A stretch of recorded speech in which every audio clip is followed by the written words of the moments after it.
നമ്മളെല്ലാ ദിവസവും ഇശാ ബാങ്ക് വിളിച്ച ഉടനെ ഹദ്ദാദ് ഓതും. ആ ഹദ്ദാദിലുള്ള ദിക്റിൻ്റെ മഹത്വം വലുതാണ്. ബഹുമാനപ്പെട്ട ഇമാം നവവി റളിയല്ലാഹു അൻഹു അദ്കാറിൽ പറയുന്നത് കാണാം. ഒരാൾ രാവിലെയാണ് ഈ ലാ ഇലാഹ ഇല്ലല്ലാഹു വഹ്ദഹു ലാ ശരീക ലഹു ലഹുൽ മുൽക്കു വലഹുൽ ഹംദു യുഹ്യി വയുമീതു വഹുവ അലാ കുല്ലി ഷൈഇൻ ഖദീർ എന്ന ദിക്ർ ചൊല്ലിയത് എങ്കിൽ വൈകുന്നേരം വരെ ആ വ്യക്തിക്ക് പിശാചിൽ നിന്നും മറ്റുമൊക്കെ എല്ലാവിധ ഷർറിൽ നിന്നും അല്ലാഹു തആല കാവൽ നൽകും. അതേസമയത്ത് വൈകുന്നേരമാണ് ചൊല്ലുന്നത് എങ്കിൽ രാവിലെ വരെയും അല്ലാഹു തആല കാവൽ നൽകും. അതോടൊപ്പം 10 നന്മകളെ അല്ലാഹുവിനെ രേഖപ്പെടുത്തും, 10 തിന്മകളെ അല്ലാഹു മായ്ച്ചു കളയുകയും ചെയ്യും. മാത്രമല്ല, ഇസ്മായിൽ നബി അലൈഹി സ്വലാത്തു വസ്സലാമിൻ്റെ സന്താന പരമ്പരയിൽ നിന്നും ഒരാളെ മോചിപ്പിച്ചതിൻ്റെ കൂലിയും കിട്ടും. അത്രമാത്രം ശ്രേഷ്ഠതയുള്ള ദിക്റാണിത്.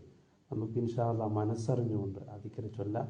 ലാ ഇലാഹ ഇല്ലല്ലാഹു വഹ്ദഹു ലാ ശരീക ലഹു ലഹുൽ മുൽക്കു വലഹുൽ ഹംദു യുഹ്യി വയുമീതു വഹുവ അലാ കുല്ലി ഷൈഇൻ ഖദീർ. പ്രിയമുള്ള സഹോദരങ്ങളെ, ഈ ദിക്ർ പതിവാക്കുകയും അല്ലാഹു തആല അതിൻ്റെ പ്രതിഫലം പൂർണ്ണമായി കിട്ടുന്നവരും നമ്മെ എല്ലാവരെയും ഉൾപ്പെടുത്തി അനുഗ്രഹിക്കട്ടെ. അസ്സലാമു അലൈക്കും വറഹ്മത്തുള്ളാഹി.